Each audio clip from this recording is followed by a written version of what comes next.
जय श्री राम दोस्तों। आज मैं आपके लिए कहानी लेकर आई हूँ जिसका नाम है तोते की सीख। एक जंगल में आम के पेड़ पर एक तोता रहता था। वो हमेशा खुश रहता था। दिन भर वो आम के मीठे मीठे फल खाता और पेड़ की हरी भरी डालियां साथ झूलते हुए गाना गाता था। लेकिन फिर एक दिन जंगल में सूखा पड़ गया। वहां के सारे पेड़ पौधे और तालाब भी सूख गए। जंगल के सब पशु पक्षी जंगल छोड़कर दूर किसी अन्य ठिकाने पर चले गए। लेकिन तोते ने अपना आम का पेड़ नहीं छोड़ा।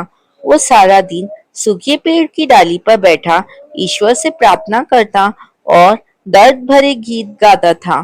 फल और पानी ना मिलने के कारण तोता कमजोर और दुबला होने लगा था।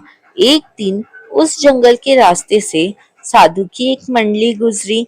उस वीरान जंगल में जहाँ एक भी जानवर दिखाई नहीं दे रहा था, वहाँ सूखे आम के वृक्ष पर एक कमजोर तोते को करुण स्वर में गाते हुए देख एक साधु ने तोते से पूछा, अरे मिट्ठू महाराज, इस उजड़े सूखे जंगल में तुम अकेले क्या कर रहे हो?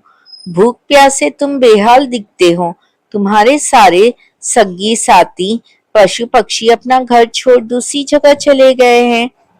तुम भी चले जाओ दूर किसी और पेड़ में और अपनी जान बचाओ। साधु की बातें सुनकर तोते ने विनम्र और उदास स्वर में जवाब दिया, नहीं साधु महाराज जी, मैं ऐसा नहीं कर सकता।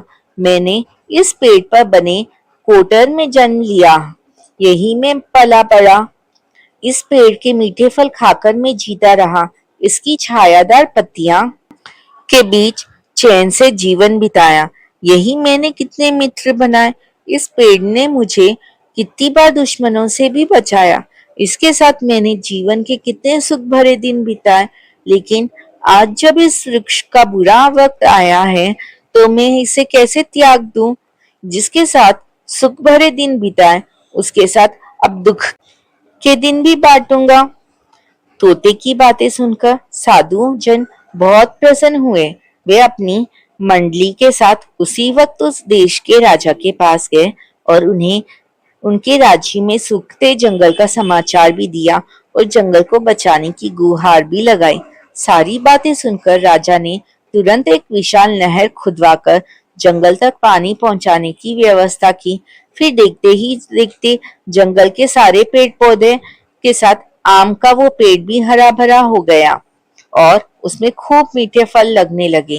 जंगल के सारे पशु पक्षी भी वापस अपने घर लौट आए और तोते को धन्यवाद दिया। तोते अपने आम के पेड़ से लिपटकर खुशी के गीत गाने लगा। जंगल में खुशियां लौट आई। दोस्तों, इस कहानी से हमें यह सीख मिलती है कि बुरे वक्त में हमें हमारे अपनों का साथ कभी नहीं छोड़ना चाहिए। जय श्री कृष्णा। राधे राधे।